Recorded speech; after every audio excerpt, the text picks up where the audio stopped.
bienvenue dans cette nouvelle vidéo. J'espère que vous allez bien. Je prends la caméra avec un peu de ciel bleu et de soleil et franchement ça fait du bien. J'espère que chez vous tout va bien, que vous n'êtes pas touchés par les crues, par les tempêtes, etc. Ou en tout cas que vous allez voilà, bien. Voilà, c'est l'essentiel. C'est vrai qu'en ces périodes, voilà, moi je suis tout près de la Loire, mais j'ai de la chance d'être en hauteur dans la ville, donc même si la Loire déborde, pour l'instant je risque rien. Donc voilà, on va rester positif. Maintenant normalement la décrue est annoncée. Bref, je vais pas rester sur cette idée entre guillemets voilà, de météo encore, de tout ce qu'on peut voir autour de nous. On va rester positif, donc voilà, si malheureusement vous êtes touchés, je suis de tout cœur avec vous. Voilà, gardez le moral et puis voilà, il y aura des jours meilleurs, ça c'est sûr. En tout cas voilà, ce petit soleil fait du bien. On va se recentrer sur les livres, on va passer un petit moment ensemble, donc installez-vous bien. Je vais vous parler, donc on va avoir trois parties entre guillemets dans la vidéo. On va avoir mes lectures en février que j'ai terminées, mes lectures en cours et la troisième et dernière partie, je vais vous montrer ma pile à lire du mois de mars, sachant que j'ai pas encore tout, mais la majorité, donc voilà, on aura un petit tour de tout ça. Bref, installez-vous et puis c'est parti. Bref, on va...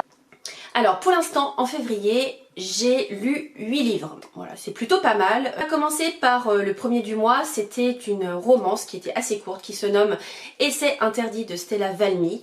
Alors, cette romance, donc comme je vous disais, elle est assez courte, donc effectivement, on va aller vite dans l'avancée du livre, donc ça c'est plutôt pas mal au niveau du rythme. On est dans une romance qui se passe en université dans le domaine du rugby. Donc voilà, une romance sportive. On va avoir deux protagonistes qui vont faire le je t'aime moi non plus, mais ça va être très rapide au niveau de l'approche. Il va y avoir aussi une enquête qui va être dans ce livre. Bref, je dirais que c'est un roman court avec tous les ingrédients pour avoir une jolie romance. Je dirais que pour moi, ça m'a pas forcément convaincue à 100% sur plein de petits points, mais je dirais que j'ai passé quand même un bon moment de lecture. Et comme c'était un roman court, voilà, j'ai trouvé que c'était très bien en tout cas pour moi. Deuxième lecture du mois de février, c'est le dernier livre de Eva Björk-Gilsdottir, donc c'est Avant que tombe la nuit, qui est sorti d'ailleurs depuis quelques jours aux éditions de La Martinière. C'est le dernier et donc je suis à jour de cette autrice, donc ça je suis très contente.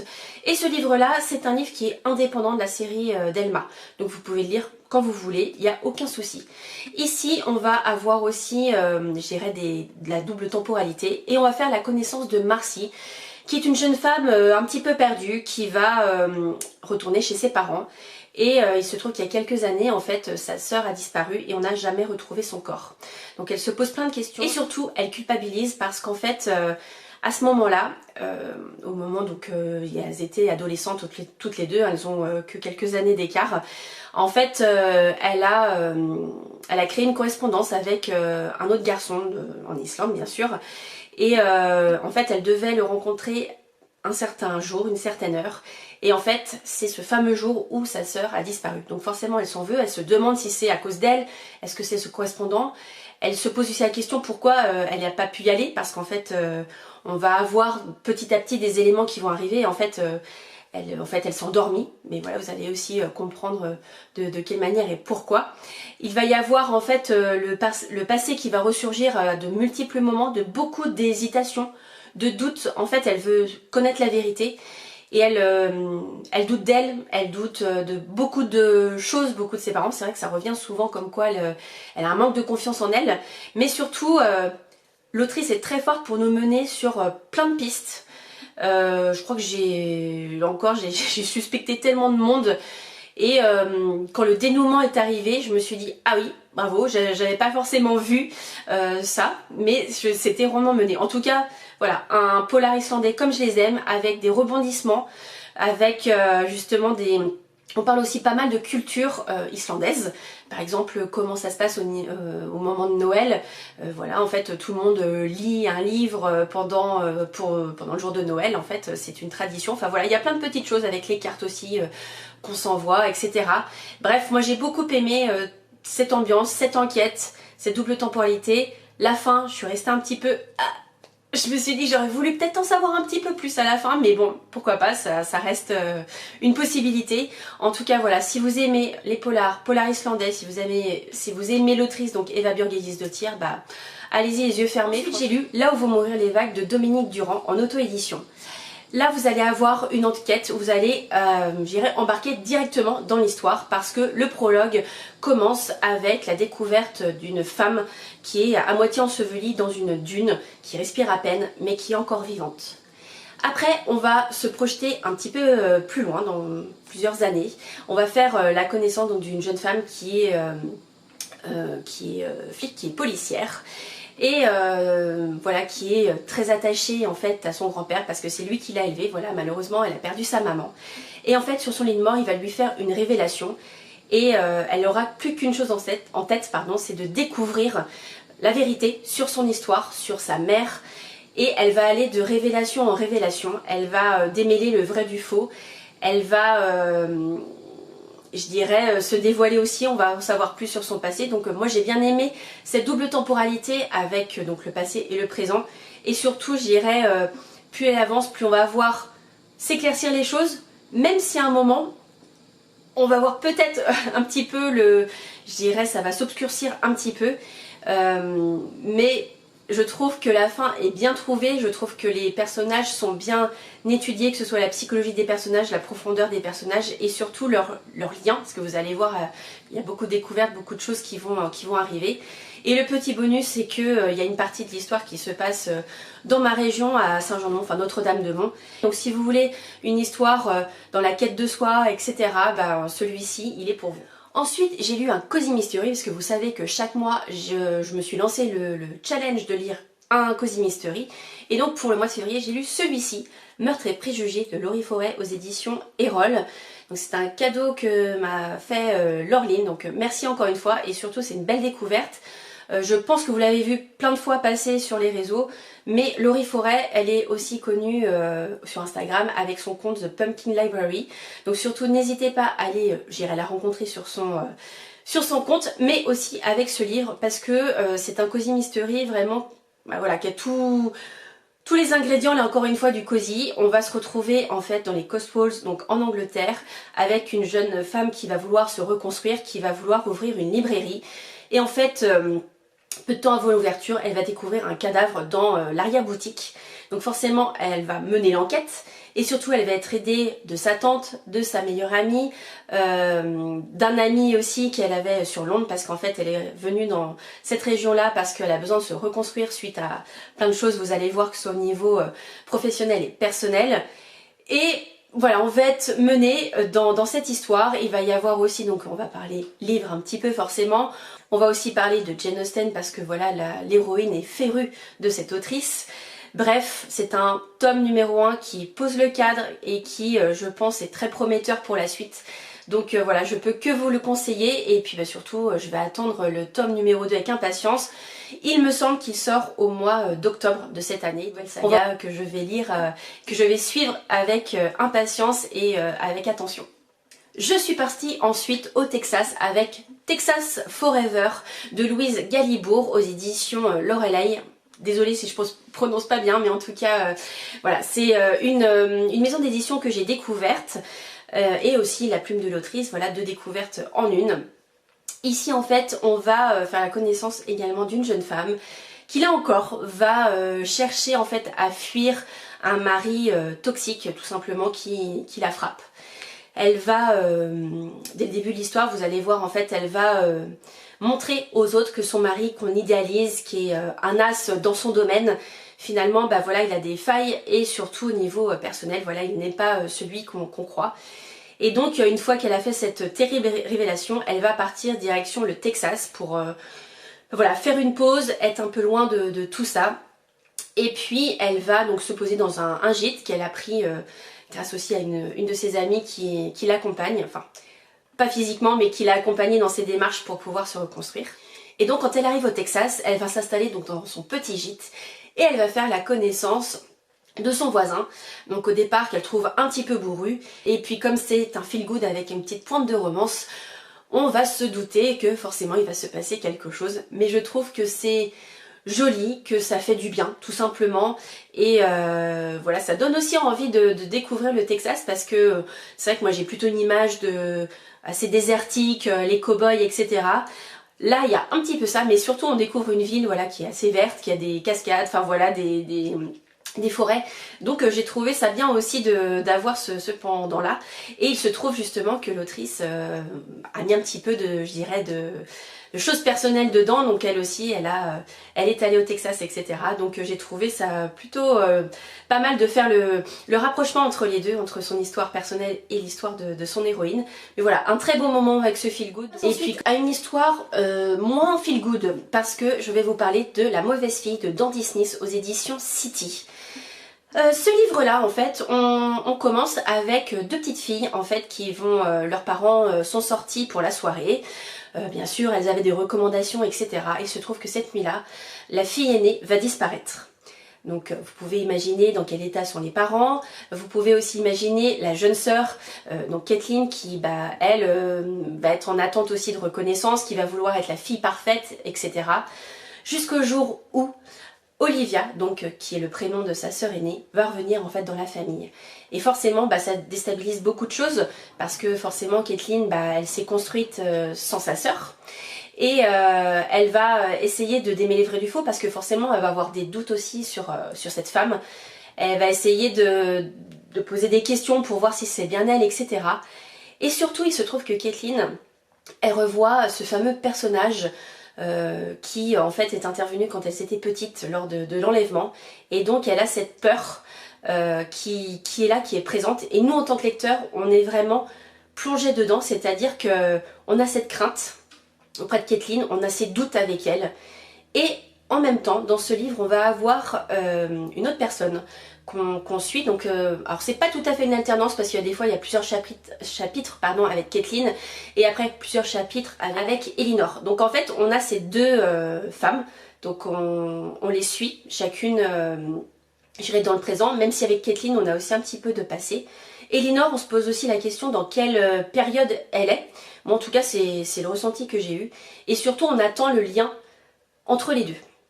Forcément, vous imaginez bien, je ne vais pas vous le dire, le lien qui est entre les deux, mais il y en a un qui vient pas tout de suite, donc soyez patients et patientes, mais c'est très bien fait, très bien mené. C'est vrai que cette tension, moi je l'ai eue du début à la fin. Je me suis imaginé plein de choses. C'est vrai que Kathleen, moi j'étais, voilà, dans sa tête, je me disais non, c'est pas possible.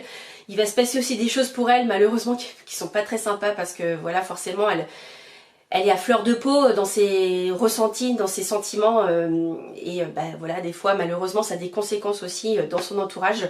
Donc vous allez voir, voilà, je ne veux pas trop vous en dire, mais en tout cas c'est un très bon thriller psychologique, et surtout qui se fait se poser plein de questions tout simplement. Donc voilà, donc La mauvaise fille de Dandy Smith.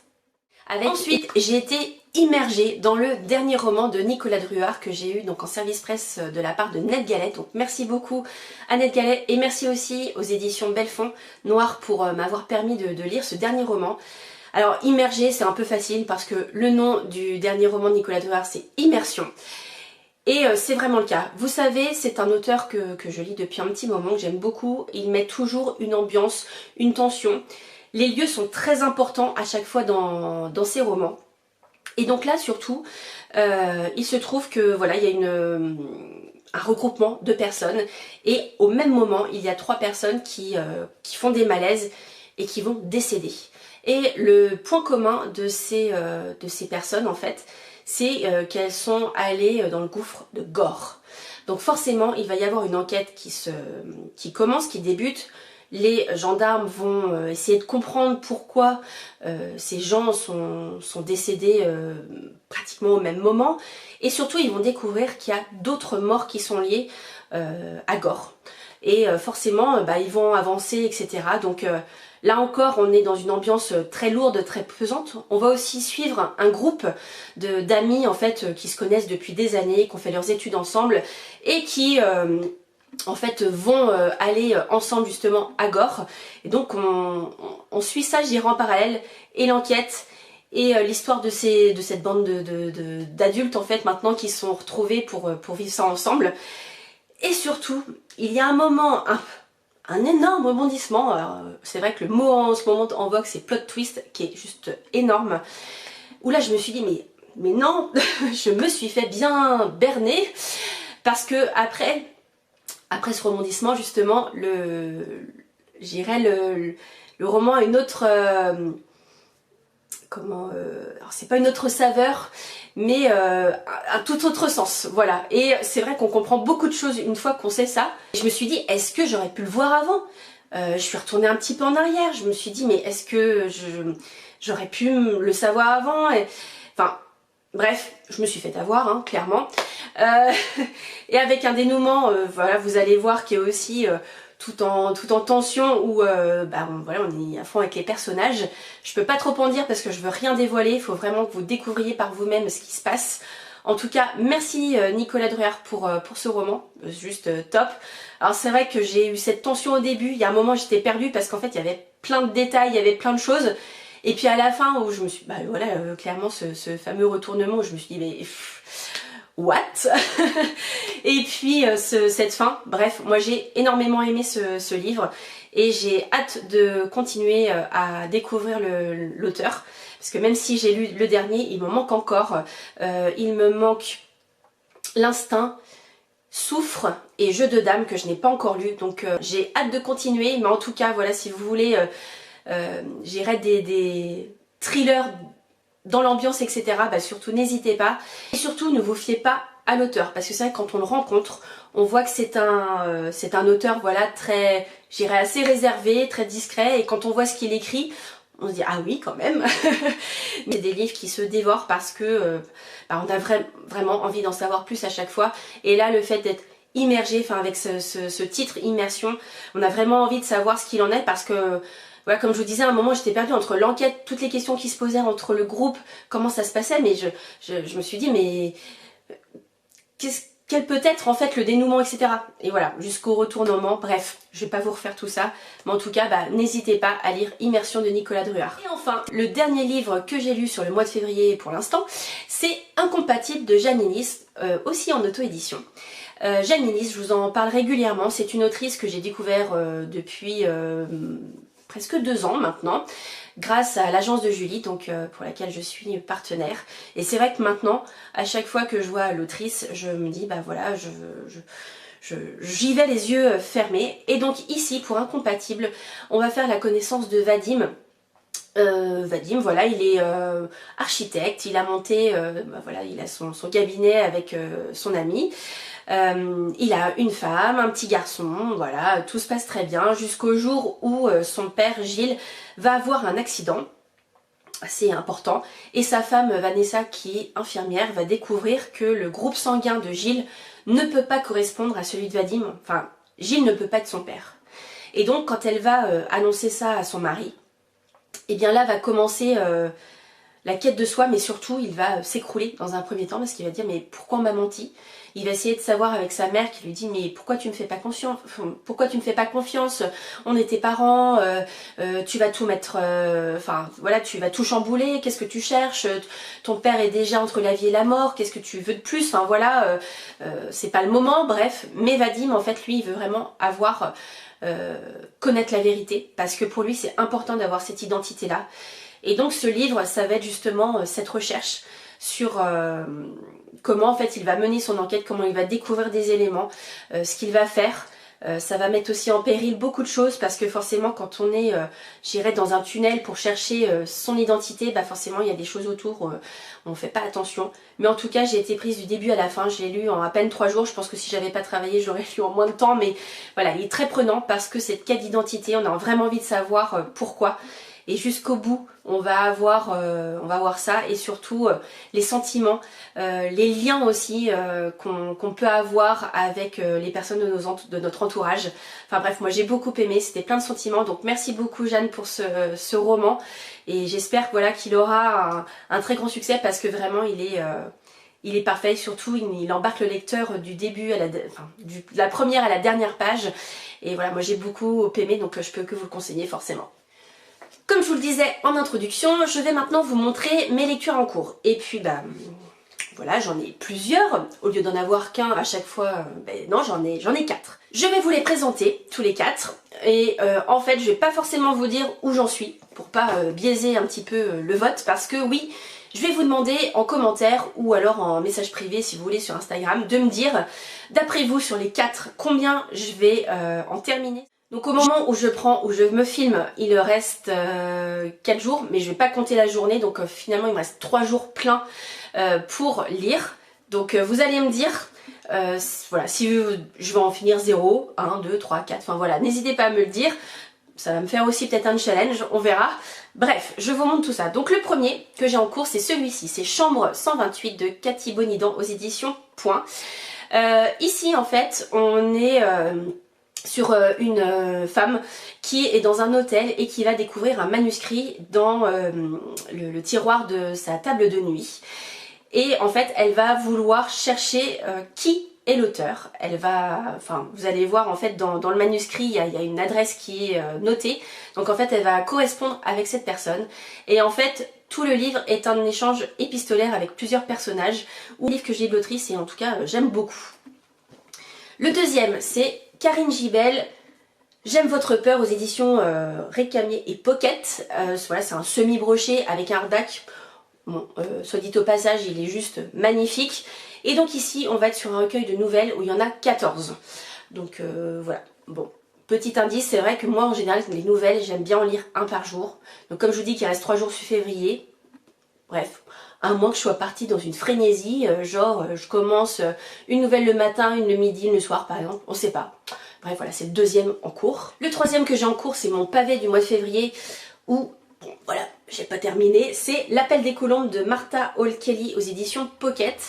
Voilà, j'ai fait la connaissance des 2 personnages principaux, donc c'est 2 femmes en plus, au moment de la Seconde Guerre mondiale. Elles vont avoir un rôle qui va leur être attribué.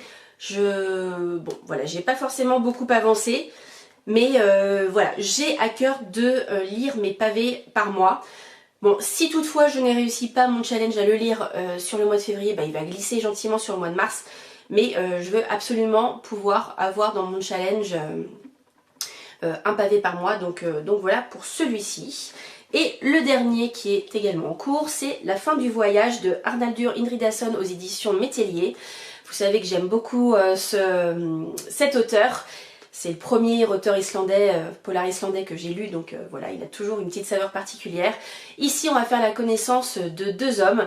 Le premier, on va l'avoir à l'instant T, en fait, dans son appartement. Il a eu un accident et en fait, on va apprendre à le connaître et on va aussi le retrouver dans une espèce de quête, voilà, parce que il y a une personne qui l'a connu, qui a disparu. Donc La fin du voyage, L'appel des colombes, J'aime votre peur et Chambre 128. Voilà, donc n'hésitez pas à mettre en commentaire, voilà, faites vos paris, lancez-moi des défis. D'après vous, combien en 3 jours je vais pouvoir terminer de livres? 1, 2, 3, 4 ou 0 hein. Et puis voilà, n'hésitez pas à mettre un petit mot d'encouragement, on sait jamais, mais voilà, en tout cas je vous dirai tout ça dans la prochaine vidéo, dans le prochain club de lecture, je vous dirai ce qu'il en est et puis voir voilà comment vous voyez mes avancées, mais en tout cas je vous répondrai sur ces 4 là. Et maintenant je vais vous montrer donc ma palle du mois de mars, ils sont là et il y en a certains voilà, qui sont sur ma liseuse, donc je vais vous mettre bien sûr les premières de couve ici. Donc tout d'abord, au niveau de l'auto-édition, j'en ai 3. Je vais avoir Mon héroïne de Justine Sen. Le deuxième, c'est Il y a toujours un rêve qui veille, donc de Laure Innis. Et le dernier en auto-édition, c'est Maudit médaillon de Liv Bonelli, qui est un cosy mystery. Donc voilà. Ensuite, pour mon pavé du mois, j'ai choisi avec mon amie Delphine, on va lire Synopsis dans le Génie-là Delcroix aux éditions Hugo Poche. Voilà, au mois de janvier, on a lu Mémoire d'un expert psychiatre. Là, on s'est lancé dans celui-ci. Pareil, un petit pavé qui fait... Hop, qui fait 650 pages. Donc voilà, mais il paraît qu'il se dévore parce qu'une fois qu'on a commencé, on n'a plus envie de s'arrêter. Donc, à voir. Pour être à jour, entre guillemets, dans ces romans, donc dans les romans de Johanna Gustafsson, je vais lire La folie avec mes amies Justine et Delphine, donc ici aux éditions du Livre de Poche. Alors oui, j'ai mis à peu près à jour avec des guillemets parce que je n'aurais pas encore lu son dernier, que je pense prendre très prochainement. Voilà, j'ai hâte de le découvrir. En plus, c'est un livre qui est écrit à 4 mains avec Thomas Enger. Donc j'ai vraiment hâte, mais je me suis dit que voilà, comme ça au moins je serai à jour avant le dernier, avant de lui prendre, donc voilà pour celui-ci. Ensuite avec mon amie Laureline, je vais lire J'aurais aimé te tuer de Petroni Rostania aux éditions HarperCollins Poche. Vous savez, je vous en ai parlé, j'ai lu en fait la trilogie avec Pauline Carrel, on va dire sur la fin de l'année, j'ai beaucoup aimé, donc là celui-ci c'est un one shot. Et j'ai vraiment hâte de continuer à la découvrir. En plus les romans sont pas très...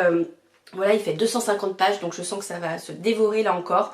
Et en fait, tout simplement, j'espère avancer pour être à jour voilà, assez rapidement sur cette autrice.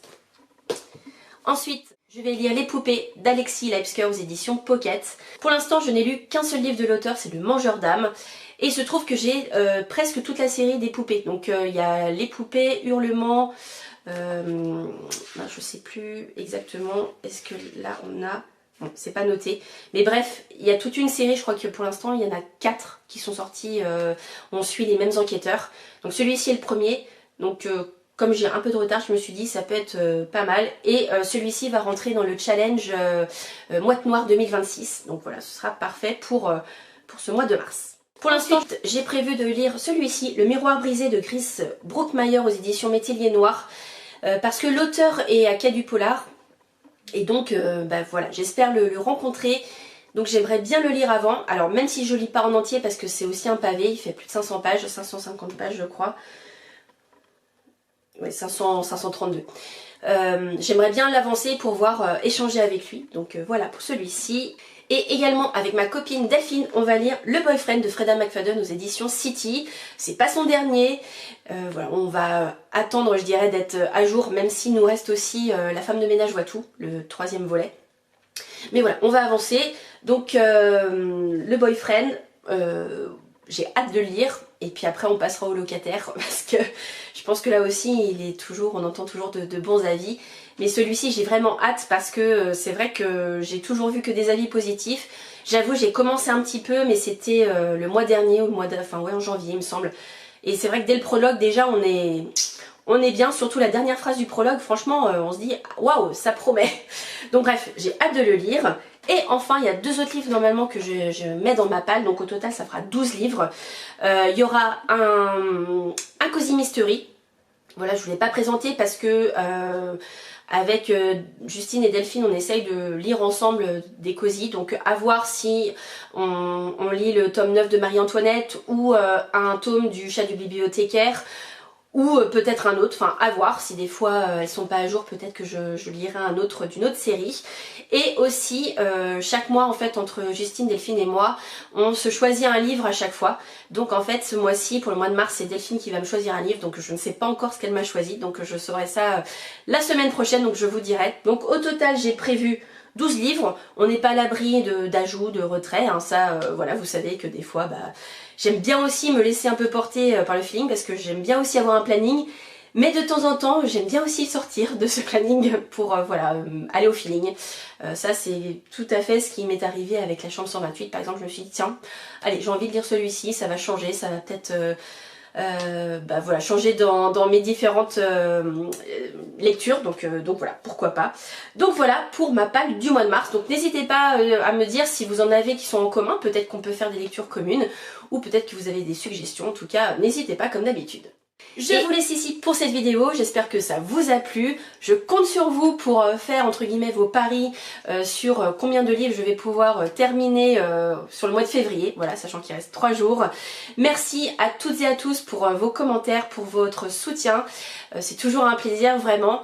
Et puis je vous retrouve prochainement avec de nouveaux avis lecture ou peut-être une vidéo avec, qui est dédiée à un auteur ou une autrice comme j'avais pu le faire avec Clarisse Sabar. Voilà, j'hésite encore mais vous saurez ça très bientôt. Comme d'habitude, je vous souhaite de très bons moments, de très bonnes lectures et je vous dis à très bientôt. Ciao!